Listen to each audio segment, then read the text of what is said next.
The rain came down in sheets that April afternoon in 1878, turning the dusty streets of Alta, Utah, into rivers of mud, and Clara Vance stood in it anyway because she had no choice. She clutched her basket of wildflowers against her chest, the petals already drooping from the relentless downpour, watching as miners and merchants hurried past without so much as a glance at the soaked young woman trying to sell flowers in a storm. Her thin cotton dress clung to her shoulders, and her dark hair hung in wet ropes down her back. But she remained at her post on the corner near the general store because the $3 she owed Mr. Henderson for last week's rent was due tomorrow, and she had only managed to scrape together 75 cents. Clara was 20 years old and had been alone in this harsh mountain town for nearly 6 months, ever since her aunt passed from pneumonia and left her with nothing but a rented room above the milliner's shop and a desperate need to survive.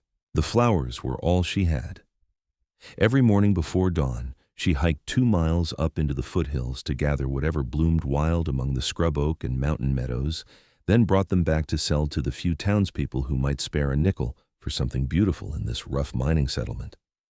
Most days she made enough for bread and beans. Some days she made nothing at all. Today was shaping up to be one of those days. The cold rain ran down her face, mixing with tears she refused to shed where anyone might see. She had been standing here for 3 hours, and not a single person had stopped. The flowers in her basket were ruined now, the delicate columbines and Indian paintbrush beaten down by the weather, but she could not bring herself to leave. Where would she go? Back to her empty room to stare at the walls and wonder how she would pay her rent. At least here, standing in the rain, she could pretend she was doing something, making an effort, fighting against the tide of poverty that threatened to sweep her away entirely. That was when she saw him. He came riding down the main street on a horse as massive as he was, a huge bay gelding that picked its way carefully through the mud.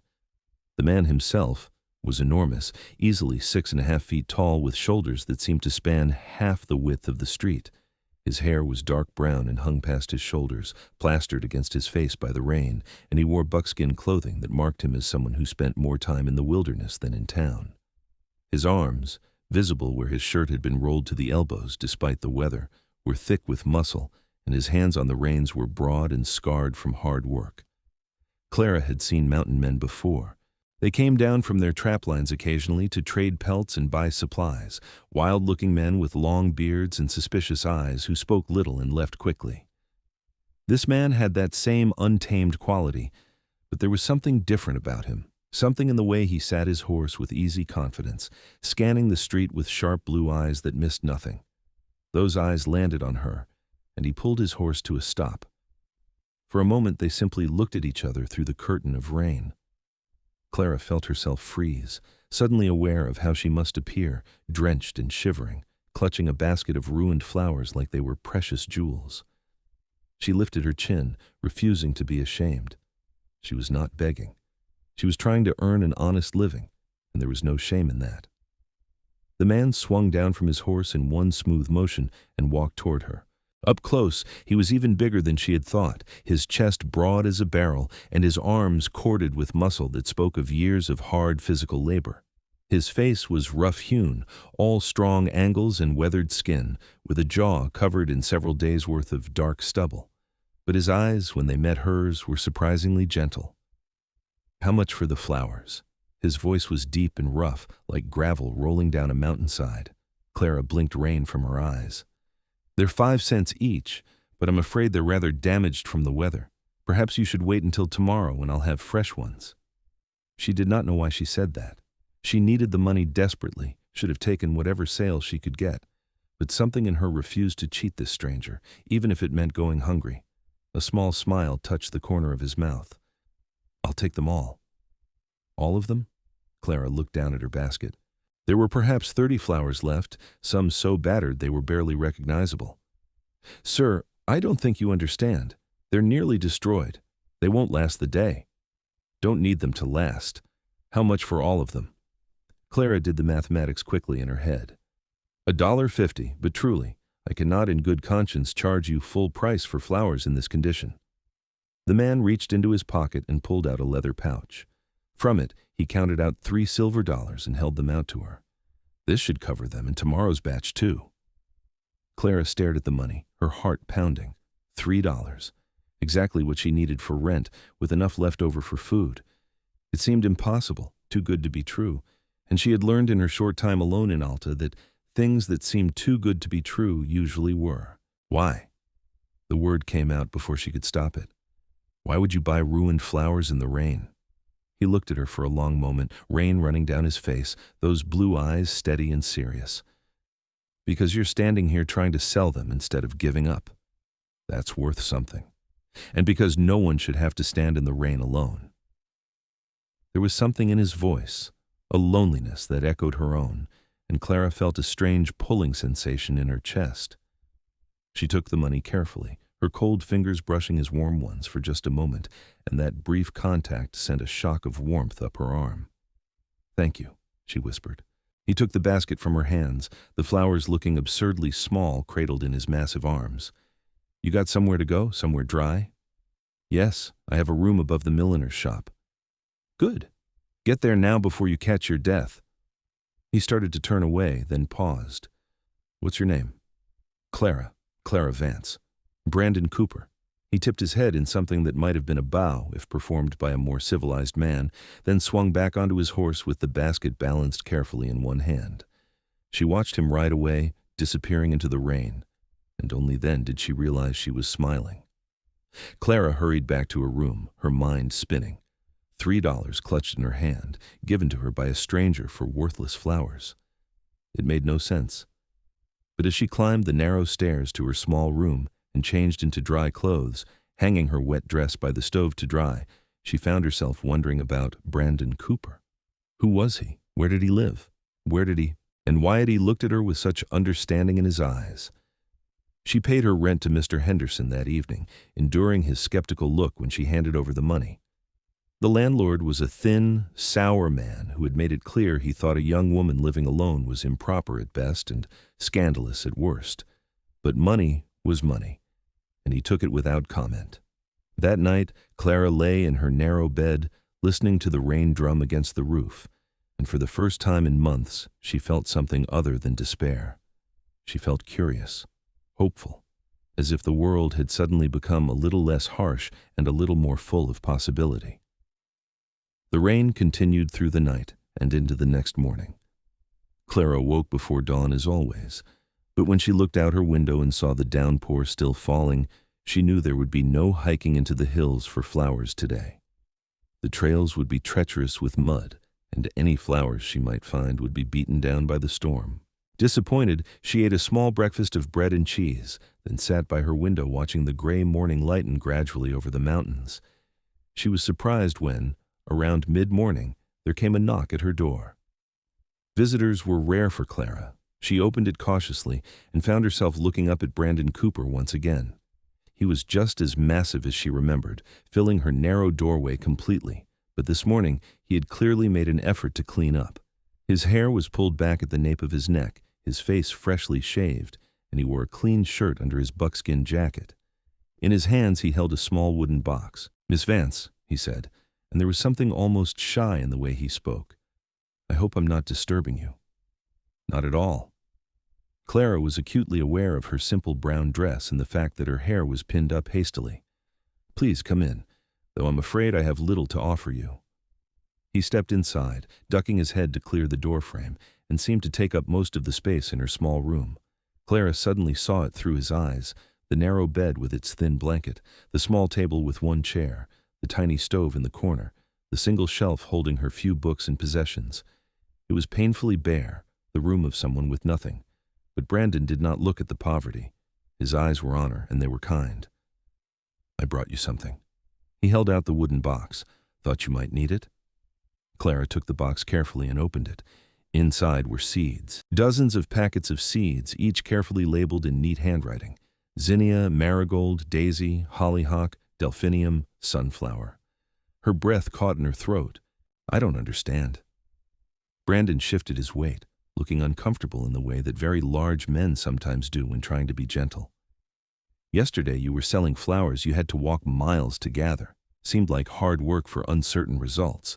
These seeds, you could plant them somewhere. Grow your own flowers to sell. Would be more reliable." Clara stared at the seeds, emotions welling up so fast and strong she could barely contain them. But I have nowhere to plant them. I have no land, no garden. That's the other reason I came. Brandon cleared his throat. I live about 5 miles north of here, up in the canyon. Got a cabin on 20 acres I've been homesteading for the past 3 years. There's good soil there, and a stream for water. I was thinking, if you wanted, you could plant a garden there. I'd help you get it started. Clara looked up at him sharply, suspicion flaring despite her gratitude. She had not survived 6 months alone in Alta without learning to be wary of men offering help. And what would you want in return? His eyes widened, and then understanding crossed his face. Nothing like that, he said firmly. I'm not trying to take advantage. I'm just offering you a piece of land to garden on. That's all. Why? It was the same question she had asked yesterday, and it was just as important now. You don't know me. Why would you do this? Brandon was quiet for a long moment, looking down at his hands. When he spoke, his voice was low. I've been alone up in that canyon for 3 years, living off the land, trapping, hunting, keeping to myself. It's a good life in some ways, peaceful, but it's lonely too. And yesterday, when I saw you standing in that rain, refusing to give up even though any sensible person would have gone home, I saw something I recognized, someone who knows what it's like to fight just to survive. And I thought maybe we could help each other out. Clara studied his face, looking for deception and finding none. There was only honesty in those blue eyes, and a loneliness that mirrored her own. She thought about the alternative, continuing to hike into the hills every morning, gathering whatever flowers she could find, hoping she could sell enough to scrape by another day. It was exhausting and uncertain, and it would not get any easier as summer came and the high meadows dried out. I would want to pay you, she said carefully, for the use of the land. I could give you a portion of my earnings. Brandon shook his head. Keep your money, you'll need it. But if you wanted to maybe cook dinner once in a while, I wouldn't say no. I'm terrible at cooking anything that isn't roasted over a fire. Despite herself, Clara smiled. I think I could manage that. Then we have a deal. Brandon held out his enormous hand, and Clara placed her much smaller one in it. His grip was warm and gentle, despite the obvious strength in those fingers. When the rain clears, I'll take you up to see the place. You can decide where you want the garden. The rain finally stopped 2 days later, and true to his word, Brandon appeared at Clara's door just after dawn. He had brought his horse and a gentle mare for Clara to ride, and as they made their way up the canyon road, Clara felt her spirits lift with every step. The morning air was fresh and clean after the rain, and the mountains rose around them in shades of green and gray, streaked with waterfalls from the recent storm. Brandon's cabin sat in a small valley where the canyon opened up, surrounded by aspen and pine. It was larger than Clara had expected, a solid structure of notched logs with a stone chimney and real glass windows. Behind it, the land sloped gently down toward a creek that ran fast and clear with snowmelt. This is beautiful, Clara breathed, sliding down from her horse. You built this yourself? Every log.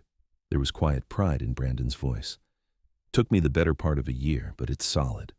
Keeps me warm in winter and cool in summer. He gestured toward the sloping land behind the cabin. Thought maybe there would be a good spot for the garden. Gets full sun most of the day, and it's close to the creek for watering. Clara walked down to examine the site, and her heart soared. The soil was rich and dark, much better than the rocky ground around Alta. The location was perfect, sheltered from the worst winds but open to the light. In her mind, she could already see it, rows of colorful flowers blooming in profusion, more than she could ever gather in the wild, enough to sell every day with plenty left over. It's perfect, she said, but it's so much space. It will take a tremendous amount of work to clear and prepare the soil. I'll help you. Brandon said it as if it were obvious. I've got the time and the tools. We could start today if you want. And they did. Brandon brought out a plow he had used for a small vegetable garden, and while his massive horse pulled the plow through the soil, Clara followed behind, breaking up clods and removing rocks. It was hard work, harder than anything Clara had done before, and by midday her back ached and her hands were blistered, but she did not complain. This was different from the endless, grinding poverty of her life in Alta. This was work with a purpose, work that was building something. They broke for lunch, and Brandon brought out bread, cheese, and dried venison from his cabin. They sat together on a fallen log, eating and watching the creek tumble past. "How did you end up in Alta?" Brandon asked. "You don't seem like you grew up in a mining town." Clara hesitated, then decided there was no reason not to tell the truth. "I didn't. I grew up in Denver. My father was a clerk for a shipping company. When I was 16, he died of influenza, and my mother followed him 6 months later. I went to live with my aunt here in Alta. She was a seamstress, never married, and she took me in without question. She taught me to sew and tried to teach me to be strong." Clara's voice softened. "She died last October. Pneumonia. After that, I tried to keep up the seamstress work, but I wasn't skilled enough. People preferred to take their mending to Mrs. Harris in town. I needed another way to earn money, so I started gathering flowers. It's barely enough, but it's something." Brandon listened quietly, his eyes on her face. "You've had a hard time of it." "No harder than many others," Clara said, "and easier than some. At least I have a room and food. Most days. There are people in Alta living in tents and going hungry." She looked at him curiously. "What about you? How does a man end up alone in a canyon in Utah?" A shadow passed over Brandon's face. "I grew up in Missouri, had a family there, parents and a younger sister. When the war came, my father and I both enlisted. He was killed at Wilson's Creek in '61. I survived the whole war somehow, came back in '65 expecting to pick up my life. But everything had changed. My mother had died while I was gone, and my sister had married and moved east. The farm was gone, sold for taxes. I tried to settle down, find work, but I couldn't do it. Couldn't stand being around people anymore after everything I'd seen." He paused, his jaw tight. "So I headed west, spent a few years trapping and hunting, moving around until I found this place. Filed a homestead claim, built my cabin. Been here ever since." Clara heard the pain beneath his words, the weight of things he was not saying. "Do you miss them? Your family?" "Every day." Brandon's voice was rough, "but missing them doesn't bring them back. All I can do is keep living, keep building something, try to make a life that would have made them proud." He looked at her then, and there was something raw in his eyes. "That's why I wanted to help you, because I know what it's like to lose everything and have to start over, and because nobody should have to do that alone." Clara felt tears sting her eyes and blinked them away. "Thank you," she said softly, "for the seeds, for the garden, for all of this. You've given me hope, and I haven't had much of that lately." Brandon reached over and gently touched her hand, just a brief contact, but it sent warmth through her entire body. "We'll make it work," he said. "You'll have the best flower garden in Utah, and you'll never have to stand in the rain again." They worked until sunset, and by the time Brandon took Clara back to Alta, they had plowed a plot 30 feet square. Clara's whole body ached, but it was a good ache, the kind that came from honest work toward a worthy goal. And for the first time since her aunt died, she slept soundly, dreaming not of poverty and desperation, but of flowers blooming in the sun. Over the next 2 weeks, Clara and Brandon fell into a routine. Every morning he would ride to Alta and collect her, and they would spend the day working on the garden. Brandon finished plowing and then built raised beds to help with drainage, working with an efficiency and skill that spoke of years of hard physical labor. Clara prepared the soil, mixing in compost from Brandon's small barn, and slowly they began to plant the seeds. As they worked side by side, Clara found herself watching Brandon when he was not looking. There was something mesmerizing about the way he moved, the raw strength in every gesture balanced by surprising gentleness. She watched the play of muscles under his shirt as he lifted heavy beams for the raised beds, watched his large hands carefully pressing tiny seeds into the soil with a delicacy that seemed impossible for someone so big. And she noticed other things too. The way he always made sure she had water to drink and shade when the sun grew too hot, the way he listened when she spoke as if her words actually mattered, the way his eyes softened when he looked at her. It frightened her a little, these feelings that were growing inside her. Clara had been courted before, back in Denver, by boys her own age who brought her flowers and stammered through awkward compliments. But Brandon was different. He was a man, not a boy, shaped by hard experience and solitude. And the way she felt around him was different too, not the giggly excitement of a girl, but something deeper and more powerful. When he smiled at her, her heart raced. When his hand accidentally brushed hers, her skin tingled. And when she lay in her bed at night, she found herself thinking about him, wondering what it would be like to be held in those strong arms, to be protected and cherished by someone so capable and kind. Brandon, for his part, seemed to be struggling with his own feelings. Clara caught him watching her sometimes with an expression she could not quite read, something between longing and fear. He was always respectful, always careful to maintain a proper distance, but there was a tension building between them, a awareness that grew stronger with each passing day. One afternoon, about 3 weeks after they had started the garden, Clara was kneeling in the dirt planting marigold seeds when a shadow fell over her.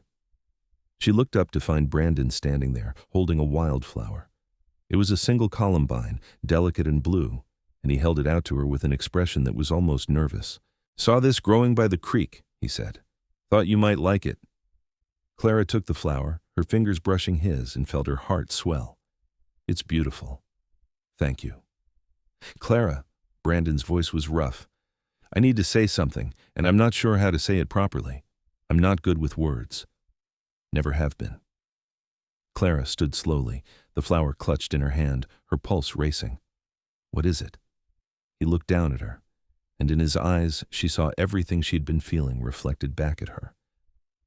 "These past few weeks, working with you, talking with you, it's been the best time I've had since I came to Utah, maybe the best time I've had in years.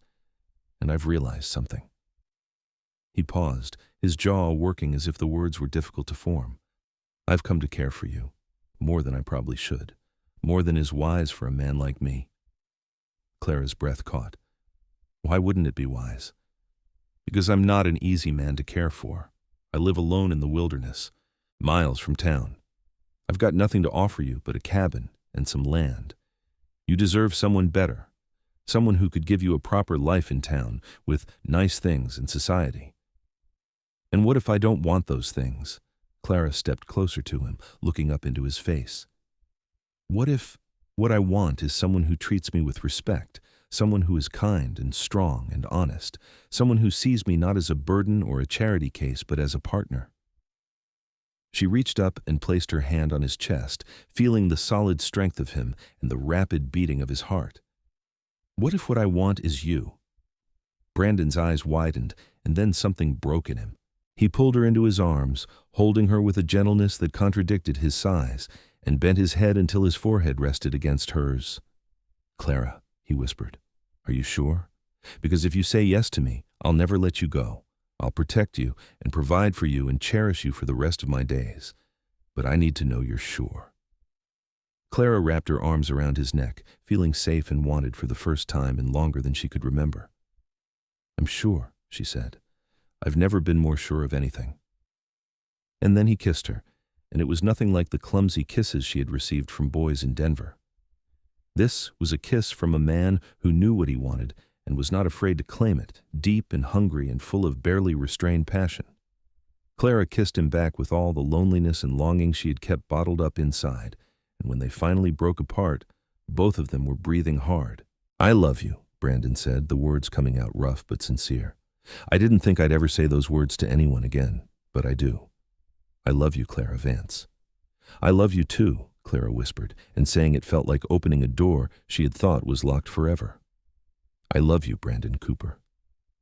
They held each other for a long time, standing in the half-finished garden with the sound of the creek in the background and the mountains rising around them. And Clara thought that this, right here, was what she had been searching for without knowing it, not just survival, but a reason to live, not just a garden to grow flowers in, but a home, not just safety, but love. That evening, as Brandon rode her back to Alta, they began to make plans. They would finish the garden together. Clara would continue to live in town until they were properly married, but she would spend her days at the cabin, tending the flowers and preparing for the life they would build together. Brandon would ride into Alta the following week and speak to the preacher about arranging a wedding. It would be simple, neither of them had money for anything elaborate, but it would be theirs. Over the next month, the garden began to bloom. The early flowers came up first, the quick-growing zinnias and marigolds, splashes of orange and red and yellow against the dark soil. Clara tended them carefully, watering and weeding, and watching with delight as the plants grew stronger each day. She began bringing cut flowers back to Alta to sell, and found that people were willing to pay more for cultivated flowers than they had for her wilted wildflowers. With Brandon's help, she built a small cart that she could push through town, and soon she was making more money than she ever had before. But more important than the money was what the garden represented. Every morning when Clara arrived at the cabin and saw the flowers blooming, she felt a swell of pride and joy. This was hers. She had planted these seeds with her own hands, had worked this soil, had created something beautiful in a harsh world, and Brandon had made it possible. Brandon himself was transformed by their relationship. The lonely, guarded man Clara had first met began to open up, sharing stories of his past and his dreams for the future. He talked about expanding his homestead, maybe getting some cattle or sheep, building a bigger cabin with room for a family. And always, he spoke with such tenderness and love that Clara felt her heart would burst. They were married on a sunny morning in late June, in the small church in Alta with just a handful of witnesses. Clara wore her best dress, a simple blue cotton that she had stayed up half the night mending and cleaning. Brandon wore new trousers and a clean shirt, his long hair tied back neatly. He looked nervous and happy and so handsome that Clara could barely breathe when she saw him waiting for her at the altar. The ceremony was brief. The preacher, an older man with kind eyes, spoke about the sanctity of marriage and the importance of faith and commitment. But Clara barely heard the words. All she could see was Brandon, his blue eyes locked on hers, his big hand holding hers with such gentle care. When the preacher asked if she would take this man to be her husband, she said, "I will," in a voice that rang clear and strong. And when Brandon said the same, his voice was thick with emotion. "You may kiss your bride," the preacher said, and Brandon did, pulling Clara into his arms and kissing her with a passion that made the small audience chuckle. But Clara did not care. She kissed him back, pouring all her love and hope and joy into that kiss, and when they finally broke apart, she was laughing and crying at the same time. Mrs. Henderson, the landlord's wife, had surprised Clara by preparing a small wedding supper at the boarding house. It was not much, just fried chicken and biscuits and apple pie, but it was given with genuine warmth, and Clara was touched by the gesture. Even her landlord, the usually sour Mr. Henderson, shook Brandon's hand and wished them well. But the real celebration came when they finally rode back to the cabin, now officially their home. Brandon had spent the past week making improvements. He had built a real bed frame to replace his old rope bed, had scrubbed the cabin from top to bottom, had even picked wildflowers and arranged them in a jar on the table. It was clear that he had put tremendous effort into making the space welcoming for her, and Clara felt tears sting her eyes at his thoughtfulness. "Welcome home, Mrs. Cooper," Brandon said softly, lifting her down from her horse. "Home," Clara repeated, and the word had never sounded sweeter. "Yes, I'm home." That night, lying in Brandon's arms in the darkness of the cabin, Clara felt a peace she had not known since her parents died. She was loved. She was safe. She belonged somewhere and to someone. And as Brandon held her close, his strong arms wrapped around her and his heart beating steady against her back, she knew that no matter what challenges lay ahead, they would face them together. The summer passed in a haze of happiness and hard work. The garden flourished under Clara's care, growing into a riot of color that drew admiring comments from everyone who saw it. Clara sold flowers 3 days a week in Alta, and the money she earned, combined with Brandon's income from his traplines and occasional guiding work for miners, was enough for them to live comfortably with some left over to save. But their life was not without challenges. In late July, a group of miners passing through stopped at the cabin asking for water. Brandon gave it to them gladly, but when they saw Clara working in the garden, one of the men made a crude comment.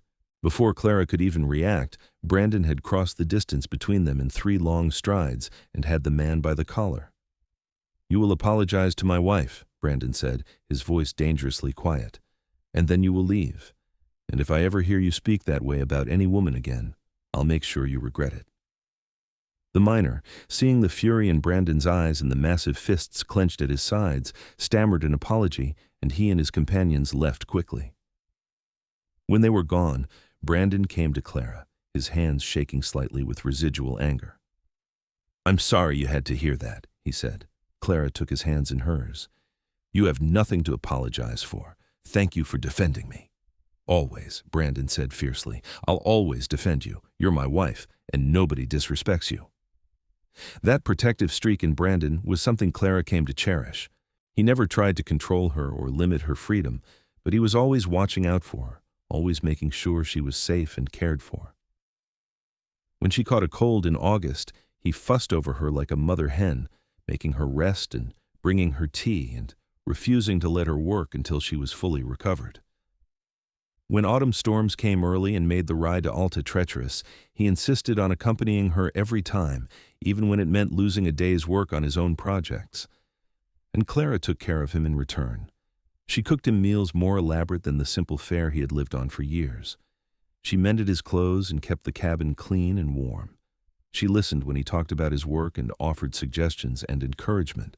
They became partners in the truest sense, each one supporting and strengthening the other. As autumn arrived and the garden began to wind down for the year, Clara realized with a mixture of excitement and nervousness that she was pregnant. She had suspected for a few weeks, but had wanted to be sure before saying anything.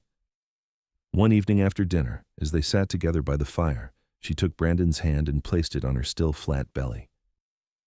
"There's going to be 3 of us come spring," she said quietly. Brandon's eyes went wide, and for a moment he seemed unable to speak. Then his face broke into the biggest smile Clara had ever seen on him. "A baby? We're having a baby." "Yes." Clara laughed at his reaction. "Are you happy?" "Happy?" Brandon pulled her into his lap, holding her carefully as if she were made of glass. "Clara, I'm beyond happy. I'm terrified and thrilled and so grateful I can barely stand it. A baby. Our baby." He kissed her forehead, her cheeks, her lips. "I'm going to be a father. I'm going to have a family again." The vulnerability in his voice made Clara's heart ache. She knew how much he had lost, how deeply the deaths of his parents and the scattering of his family had wounded him. And now he was getting a chance to rebuild what had been taken away. "You're going to be a wonderful father," she said. "You're strong and kind and patient. Our child is going to be so lucky to have you." Brandon held her for a long time, and when Clara looked up, she saw tears on his face. "I won't let anything happen to you," he said. "To either of you, I promise." Winter came to the canyon, blanketing everything in snow and driving temperatures well below freezing. Brandon had prepared well, stocking the cabin with firewood and food, and they settled in for the long, cold months. It was a time of enforced stillness, of days spent inside while blizzards raged outside, but Clara did not mind. She spent her time sewing baby clothes from fabric Brandon had bought in Alta and reading aloud from her small collection of books while Brandon carved wooden toys in a cradle. The isolation could have been oppressive, but instead, it felt like a gift. They had months together with no interruptions, no demands from the outside world, just the 2 of them learning how to be husband and wife, how to share space and time and dreams. They talked for hours about everything and nothing, their childhoods, their hopes for their child, stories they had heard, plans they had for the future. Brandon taught Clara how to play chess using a set he had carved himself. Clara taught Brandon to read better, patiently helping him work through books he had always struggled with.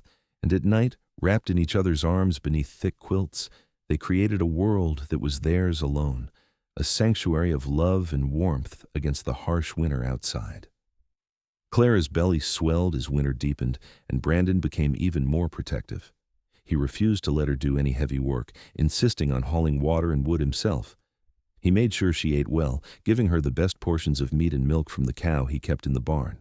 And he worried constantly, until Clara finally had to sit him down and remind him that women had been having babies since the beginning of time. "I know," Brandon said, running a hand through his hair. "But what if something goes wrong?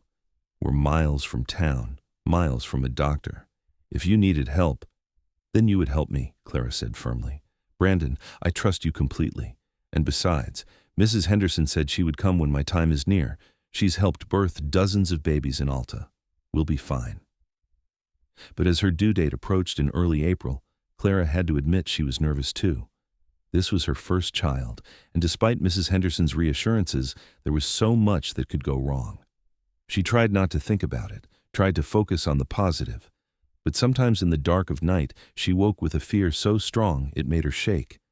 At those times, Brandon would wake too, somehow sensing her distress even in sleep. He would hold her and stroke her hair and talk to her in his deep, soothing voice until the fear passed and she could sleep again. His presence was an anchor, a constant reminder that she was not alone, that whatever happened, they would face it together. When her labor began on a warm afternoon in late April, Brandon was calm and efficient in a way that surprised Clara. He had clearly been preparing for this, had thought through every step. He sent word to town for Mrs. Henderson, then helped Clara into the bed and brought her water and cool cloths. And when the pains grew worse and Clara gripped his hand hard enough to leave marks, he never flinched, just held her and encouraged her and told her how strong she was, how brave. Mrs. Henderson arrived just before sunset, a no-nonsense woman in her 50s with capable hands and a kind manner. She examined Clara, pronounced everything normal, and settled in to wait. "First babies take their time," she said. "Could be hours yet." It was hours, long, painful hours during which Clara labored and sweated and cried out despite herself.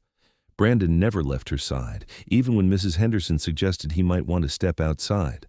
He stayed, holding Clara's hand, wiping her face, whispering words of love and encouragement. And finally, in the quiet hours before dawn, their son was born. The baby's first cry was the most beautiful sound Clara had ever heard.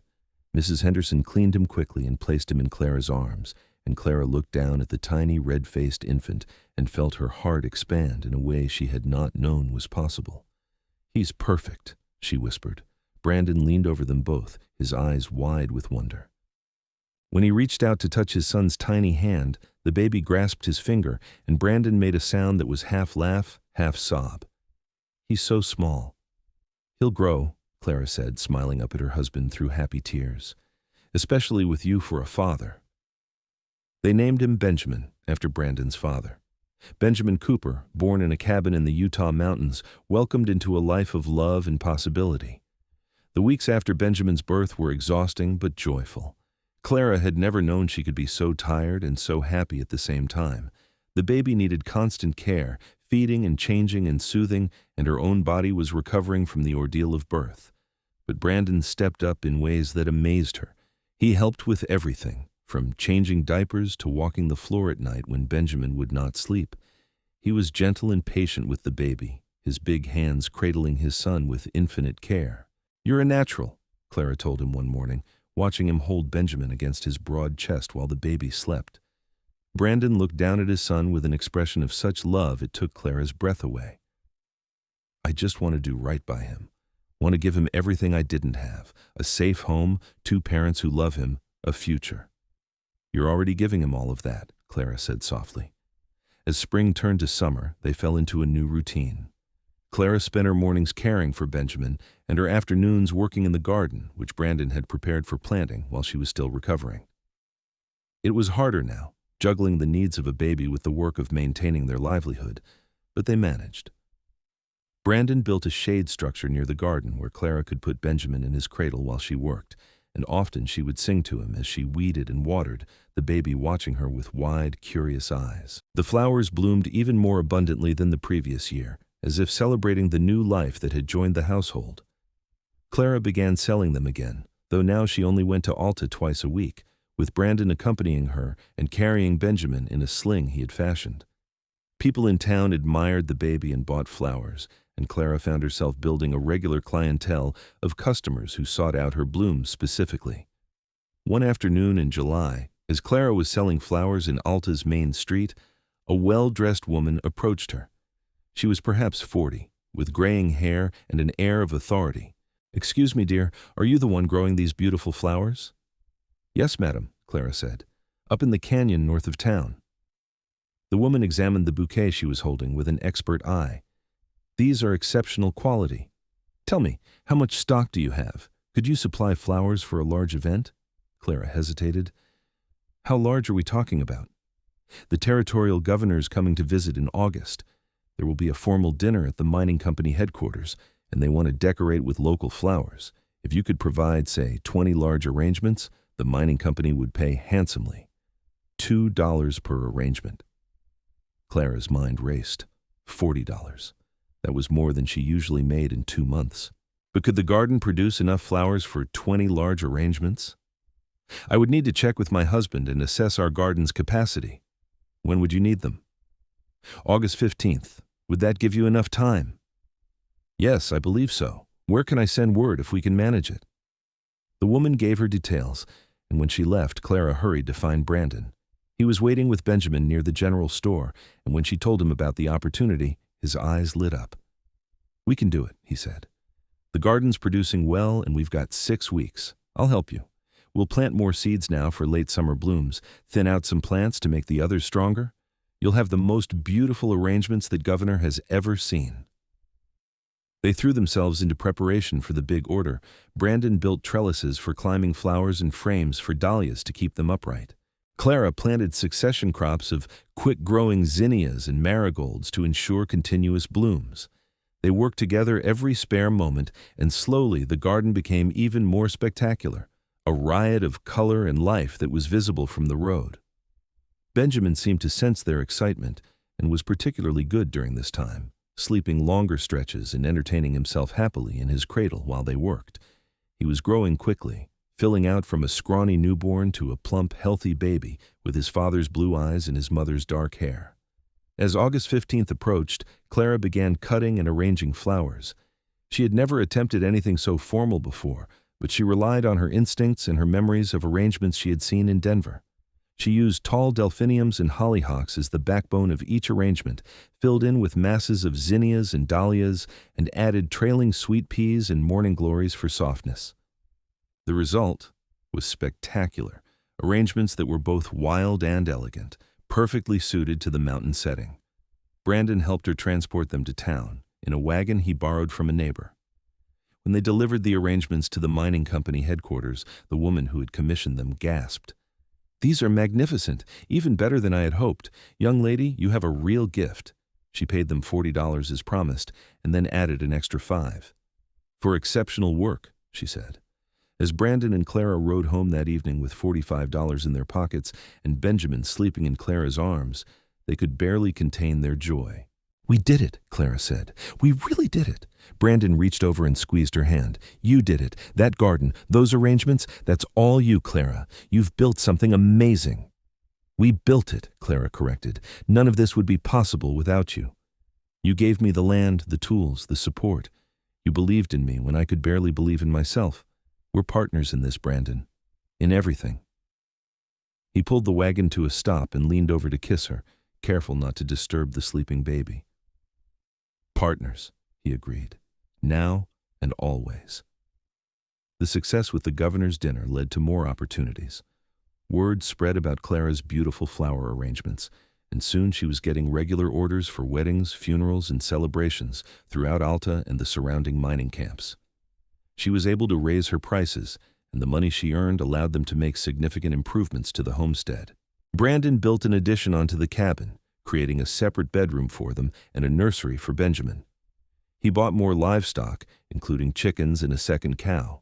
He expanded his trap lines and began guiding hunters and fishermen through the mountains for pay. And slowly their savings grew.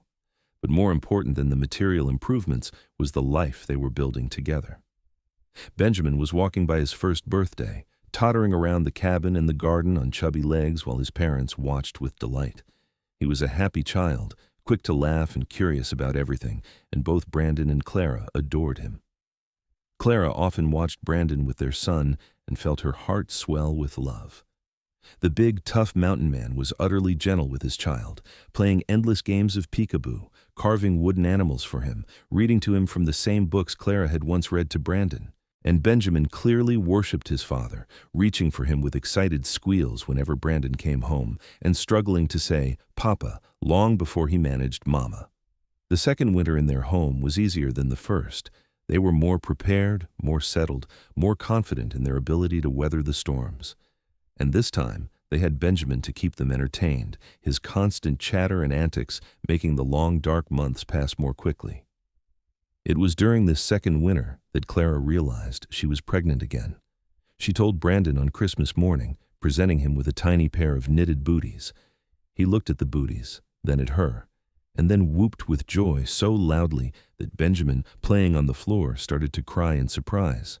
Brandon scooped up his son in one arm and his wife in the other, holding them both close. "Another baby," he said, wonder in his voice. "Clara, we're going to have another baby. Benjamin's going to be a big brother." This pregnancy was easier than the first, perhaps because Clara knew what to expect, or perhaps because she was stronger now, her body used to hard work and her mind at peace. She continued working in the garden well into her pregnancy, and Benjamin often helped, which mostly meant pulling up plants Clara had just planted and eating dirt. Their daughter was born on a sunny day in late August, arriving quickly and with little fuss. Mrs. Henderson, who had come to stay with them a week before, delivered the baby and pronounced it the easiest birth she had ever attended. "This one was in a hurry," she said, placing the baby in Clara's arms. "Didn't want to wait around." They named her Caroline, after Clara's mother. She was smaller than Benjamin had been, with a shock of dark hair and a serious expression that made Brandon laugh. "She looks like she's judging us," he said, gently touching her tiny nose, "like she's not sure we're qualified to be her parents." "We'll just have to prove ourselves to her," Clara said, smiling down at her daughter. Benjamin was initially unsure about the new arrival. At nearly 2.5, he was used to being the center of attention, and this squalling, red-faced interloper confused him. But Brandon was patient, including Benjamin in caring for his sister, showing him how to be gentle, praising him when he brought the baby a toy or helped fetch a diaper. And gradually, Benjamin came to accept and even love his little sister, though he was still prone to moments of jealousy when she got too much attention. The years that followed were busy and full. The garden continued to thrive, and Clara's flower business became well known throughout the territory.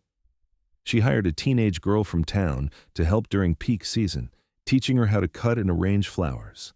Brandon's guiding business also grew, and between them, they were earning enough not just to live comfortably, but to plan for the future. When Benjamin was 5 and Caroline was 3, Brandon sat Clara down one evening after the children were asleep. "I've been thinking," he said. "We've done well these past years, better than I ever expected. And I want to make sure our children have opportunities, you know? A real education, a chance at whatever life they want." Clara nodded. "I've been thinking the same thing. Benjamin's getting to the age where he should be learning to read and write properly. I can teach him some, but I'm limited." "There's a good school in Alta now," Brandon said. "A real teacher came last year, but it would mean one of us taking the children to town several times a week, or—" He paused. "Or we could think about getting a place in town. Keep the homestead for the garden and for summer, but have a house in Alta for the winter so the children could attend school regularly." It was a big decision, and they discussed it for weeks. In the end, they decided Brandon was right. Much as they loved their life in the canyon, they needed to think about their children's futures. So Brandon used their savings to buy a small house on the edge of Alta, a modest structure that needed work but was sound and had good space. They established a new pattern. During the growing season, spring through early fall, they lived at the homestead. Clara tended her garden, Brandon worked his trap lines and guided hunters, and the children ran wild in the mountains, growing strong and brown under the sun. But when winter came and the snow closed the canyon roads, they moved to the townhouse, and Benjamin and Caroline attended school. It was not always easy living between two places, but it worked for them. The children thrived on the variety, learning both the practical skills of mountain life and the academic lessons of the classroom. Benjamin showed his father's affinity for the outdoors, begging to go on trap lines with Brandon as soon as he was old enough.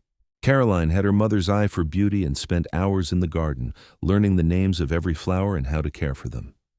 Clara and Brandon grew older together, their love deepening with each passing year. They had their arguments, as all couples do, but they always worked through them. They had losses too, a miscarriage when Clara was 32 that left them both grieving for the child that might have been. The death of Mrs. Henderson, who had become a dear friend. Hard winters and dry summers that tested their resilience. But through it all, they had each other. And they had the garden. The garden became legendary in that part of Utah. People came from miles around to see Clara's flowers, and artists set up easels to paint the riot of color spilling down the hillside. Clara continued to sell flowers, but as the years passed, she also began saving seeds and selling those, teaching other people how to grow their own gardens. She became known as the Flower Lady of Alta, and people sought her advice on everything from roses to vegetables. When Benjamin was 16, tall and broad-shouldered like his father, he announced that he wanted to study agriculture at the university in Salt Lake City. It was a bold dream, one that would require money and sacrifice, but Brandon and Clara never hesitated. "You should go," Brandon told his son. "Learn everything you can, then come back and apply it here. Or don't come back if you find something better, but never limit yourself because of where you started." Benjamin did go to university, and he came back 4 years later with a degree and a head full of ideas about crop rotation and soil conservation and new varieties of plants. He took over much of the management of the garden, expanding it and increasing its productivity, and eventually he married a schoolteacher from Alta and built his own house on the far end of the homestead. Caroline followed a different path. She had inherited her mother's artistic eye and her father's determination, and she became a botanical illustrator, painting detailed portraits of flowers and plants that were published in magazines and scientific journals. She traveled extensively, but always returned to Alta, to the garden where she had grown up and the parents she adored. Brandon and Clara grew old together in their mountain canyon. Brandon's dark hair turned silver, and his broad shoulders stooped a little with age, but his eyes remained as blue and clear as ever. Clara's face gained lines and her hands became gnarled from years of working in the dirt, but she was still beautiful to Brandon, still the rain-soaked girl selling flowers who had stolen his heart. On their 30th wedding anniversary, Brandon surprised Clara by expanding the garden yet again. He worked for months in secret with Benjamin's help, clearing a new section of land, and when he finally showed it to Clara, she cried. He had planted it entirely with columbines, the blue mountain flowers he had given her so many years ago. "I know I'm not good with words," Brandon said, holding her close as they stood surrounded by thousands of blue blossoms. "But I wanted you to know that I remember. I remember the day I saw you in the rain, the day you agreed to marry me, every day since. You've been the greatest gift of my life, Clara. Everything good I have, everything I am, it's because you said yes." Clara looked up at her husband, this strong, gentle man who had saved her in more ways than one. "I didn't say yes because I needed saving," she said softly. "I said yes because I saw in you what you saw in me. Someone worth loving, someone worth building a life with, and I would say yes again, 1,000 times over." They were not young anymore. Their children were grown with families of their own. Their bodies ached with the pains of age and hard work. But standing there in the garden they had built together, surrounded by beauty they had created, they felt rich beyond measure. As the sun set over the mountains, painting the sky in shades of pink and gold, Brandon and Clara walked hand in hand back to their cabin. Inside, a fire crackled in the hearth. Outside, the flowers swayed in the evening breeze.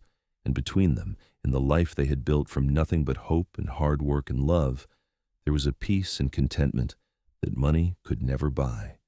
The garden would bloom again next spring, as it had for 30 years.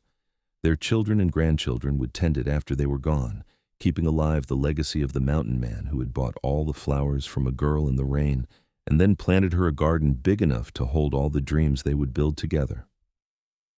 And in the years that followed, as Brandon and Clara eventually passed away within months of each other, too devoted to be apart for long, the garden remained. Benjamin maintained it as a living memorial to his parents, and eventually his own children tended it. The story of the Flower Lady and the Mountain Man became local legend, told to children and grandchildren as an example of how love and determination could transform a life. The garden they had planted together became more than just a business or a source of beauty. It became a symbol of what two people could build when they refused to give up, when they chose to see possibility instead of limitation, when they loved each other with whole hearts and worked side by side toward common dreams. Visitors to Alta still made the trip up the canyon to see the famous garden, now maintained by the Cooper family as a historical site and public garden.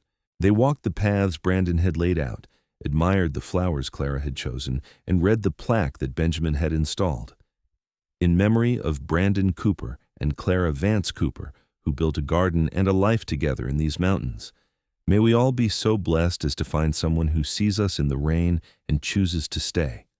The columbines still bloomed every spring, carpeting the hillside in blue. And if you listened carefully, especially in the evening when the light was soft and golden, you could almost hear the echo of laughter, the sound of children playing, the quiet conversations of two people who had found in each other everything they had been searching for.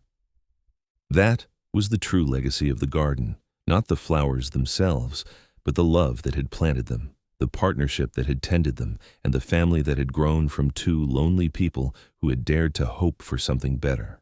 The story of how a mountain man saw a woman selling flowers in the rain and changed both their lives forever lived on, inspiring others to look for beauty in harsh places, to offer help when they could, and to believe that love, when nurtured with care and dedication, could bloom as abundantly as any garden.